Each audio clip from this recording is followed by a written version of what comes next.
17th century में Edmund heli नाम के एस्ट्रोनॉमर और साइंटिस्ट ने हॉलो अर्थ का एक मॉडल प्रपोज किया। वो इस बात पर विश्वास करते थे कि हमारी जो धरती है वो अंदर से खोखली है, और इस बात को साबित करने के उनके पास बहुत सारे साइंटिफिक एविडेंस भी थे। लेकिन उस समय के किसी भी वैज्ञानिक ने या लोगों ने उनकी इस बात पर विश्वास नहीं किया। लेकिन क्या होगा अगर मैं आपसे कहूं कि जिस धरती पर आप चलते हो वो सॉलिड नहीं है, बल्कि शायद वो एक शैल है, मतलब अंदर से धरती खोखली है, और हमारी इसी धरती के नीचे छिपा हुआ है एक बहुत बड़ा सीक्रेट। रिसेंटली एक ऐसी डिस्कवरी हुई है जिसने आज के मॉडर्न जमाने के लोगों को भी इस बात पर विश्वास करने पर मजबूर कर दिया है कि हमारी धरती के लेयर्स के बारे में और हमारी धरती के अंदरूनी भागों के बारे में हम जो भी जानते थे शायद वो सारी चीजें सही नहीं थी। पॉसिबिलिटीज ये है कि हमारी धरती के नीचे एक समुद्र मौजूद हो सकता है, और साथ ही मौजूद हो सकती है हिडन सिविलाइजेशन की एक छुपी हुई सिटी। तो जल्दी से अपने ड्रिलिंग मशीन लेकर हो जाओ तैयार, क्योंकि हम चलने वाले हैं धरती के अंदर। जानेंगे कि क्या है इस धरती के नीचे छुपे हुए राज आज के तगड़े वीडियो में।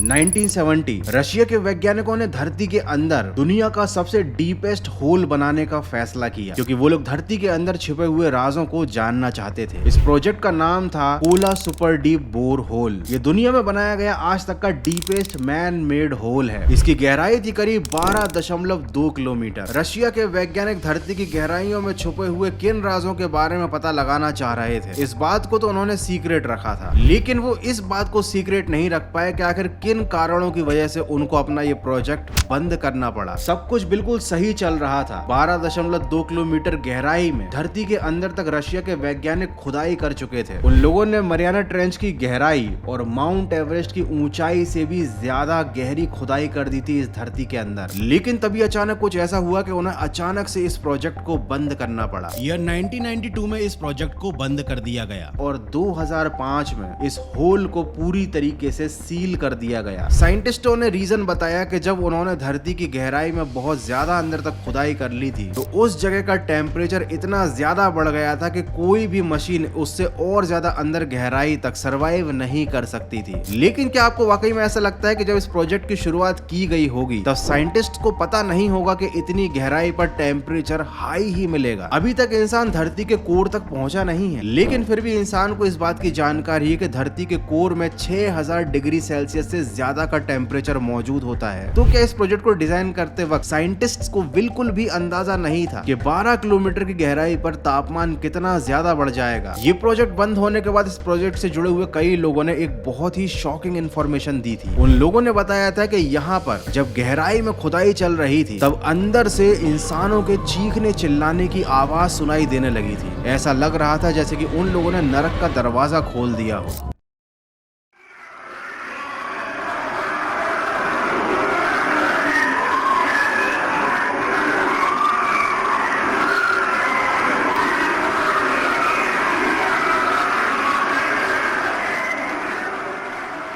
उस जगह का तापमान बहुत ज्यादा बढ़ चुका था। बहुत ही अजीब अजीब डरावनी और लोगों के दर्द में तड़पने की आवाजें उस जगह से, उस गड्ढे के अंदर से आ रही थी, और शायद इसी रीजन की वजह से इस प्रोजेक्ट को इमीडिएट इफेक्ट के साथ बंद करना पड़ा। शायद रशिया के साइंटिस्टों ने नरक का दरवाजा खोल दिया था। हालांकि उनमें से किसी भी साइंटिस्ट ने इस बात को कंफर्म नहीं किया है, वो लोग केवल टेम्परेचर वाले पॉइंट को ही मानते हैं। लेकिन सोचने वाली बात यह है कि आखिर ऐसी क्या चीज थी जिसे रशियन साइंटिस्ट धरती के अंदर इतनी गहराई तक ढूंढना चाहते थे। अब रशियन साइंटिस्ट क्या पता लगाना चाहते थे और आखिर उनका ये मिशन फेल क्यों हुआ, ये बात तो एक रहस्य है। लेकिन अभी फिलहाल एक ऐसी डिस्कवरी हुई है जिसने ये प्रूव कर दिया है कि धरती के बारे में हमारी जो नॉलेज थी वो पूरी तरीके से सही नहीं थी। साइंटिस्ट को एक प्रूफ मिला है कि धरती के नीचे एक पूरा का पूरा समंदर मौजूद है, और उस समंदर में इतना पानी है कि धरती के ऊपर मौजूद 5 महासागरों का पानी भी अगर मिला दें तो वो इस ओशियन के सामने कम पड़ जाएगा। लेकिन उस चीज को समझने से पहले जरा अपनी धरती के बारे में थोड़ा बेसिक नॉलेज ले लेते हैं। धरती की जिस सतह पर हम रहते हैं उसको क्रस्ट कहा जाता है। ये सॉलिड होती है और 40 किलोमीटर तक गहराई में मौजूद हो सकती है, और इसी 40 किलोमीटर के क्रस्ट में ही सारे सागर, महासागर और मरियाना ट्रेंच जैसी गहरी गहरी जगह मौजूद है। आप खुद सोचो, धरती की गहरी से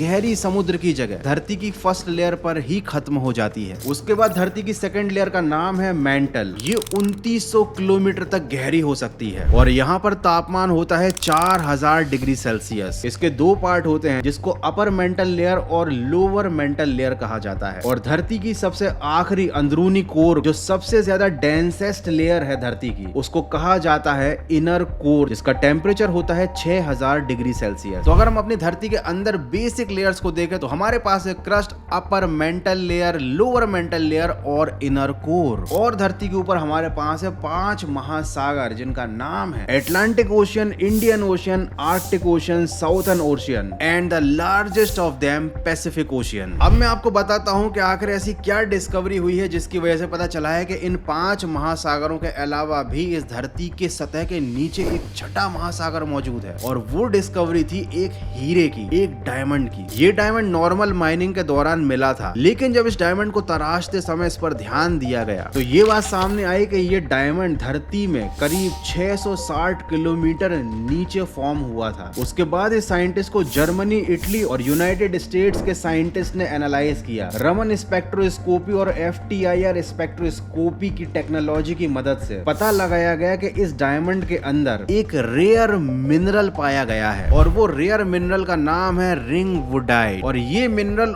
उसी डायमंड में पाया जाता है जिसके फॉर्मिंग के आसपास बहुत ज्यादा मात्रा में पानी मौजूद हो। तो जिस जगह पर ये हीरा फॉर्म हुआ था, ये जो ट्रांजिशन जोन था जो करीब 660 किलोमीटर की गहराई पर मौजूद था और अर्थ की अपर और लोअर मेंटल लेयर को सेपरेट करने वाले इस ट्रांजिशन जोन में जो करीब 660 किलोमीटर की गहराई पर मौजूद है, जहां पर ये हीरा फॉर्म हुआ था, वहां पर एक बहुत बड़ा वाटर का सोर्स मौजूद है। और जब इस बात का कंफर्मेशन हो गया कि धरती के नीचे भी एक समुद्र मौजूद है, तो फिर साइंटिस्ट इस बात को लेकर भी अब रिसर्च कर रहे हैं कि हो सकता है धरती के नीचे करीब 500 से 600 किलोमीटर की रेंज की गहराई में कोई एक ऐसी सीक्रेट सिटी या सीक्रेट सिविलाइजेशन का सबूत भी मिल सकता है जो इस धरती के नीचे मौजूद पानी की वजह से यहाँ पर सरवाइव कर पाई हो। तो आज से सैकड़ों साल पहले 17वीं सेंचुरी में एडमंड हैली ने जो अपना हॉलो अर्थ का मॉडल प्रेजेंट किया था, हो सकता है उसमें पूरी तरीके से ना सही लेकिन थोड़ी सी सच्चाई हो सकता है हमारी धरती के नीचे एक पूरी की पूरी अलग दुनिया ही मौजूद हो, क्योंकि अगर धरती के नीचे ओशियन मौजूद है तो वहां पर लाइफ भी जरूर मौजूद होगी। और आप इमेजिन करो, अभी तो इंसान केवल इतना ही एडवांस हुआ है कि धरती में केवल 12 किलोमीटर तक खुदाई कर पाया है। सोचो जिस दिन टेक्नोलॉजी इतनी डेवलप हो गई कि इंसान ने सीधे 500 या 600 किलोमीटर अंदर तक धरती में खुदाई कर दी, धरती के नीचे मौजूद पता नहीं कौन कौन से राज इंसानों के सामने आएंगे। मतलब लिटरली मुझे तो लगने लगा है कि हमारे पुराणों में जिस पाताल लोक की बात कही जाती थी वो एक्चुअली में इस धरती पर मौजूद होगा। हालांकि उस पाताल लोक की खोज अभी तक नहीं हो पाई है, लेकिन थोड़े थोड़े सबूत तो मिलने लगे हैं। और ये भी हो सकता है कि धरती के नीचे पाताल लोक के साथ साथ नरक भी मौजूद हो। तो इससे पहले कि साइंटिस्ट लोग धरती में खुदाई करके नरक का दरवाजा खोल दें और इस धरती पर तबाही मच जाए, तुम फटाफट से मेरे इस वीडियो को लाइक कर दो। और हाँ, अगर इसी तरीके के वीडियोस देखना तुमको पसंद है तो चैनल को सब्सक्राइब कर लेना। और मैं आपको एक बोनस फैक्ट बता देता हूँ, जिस रमन स्पेक्ट्रोस्कोपी के द्वारा जर्मन, इटली और US के साइंटिस्ट ने उस हीरे की जांच की थी, वो टेक्नोलॉजी 1928 में डॉक्टर रमन ने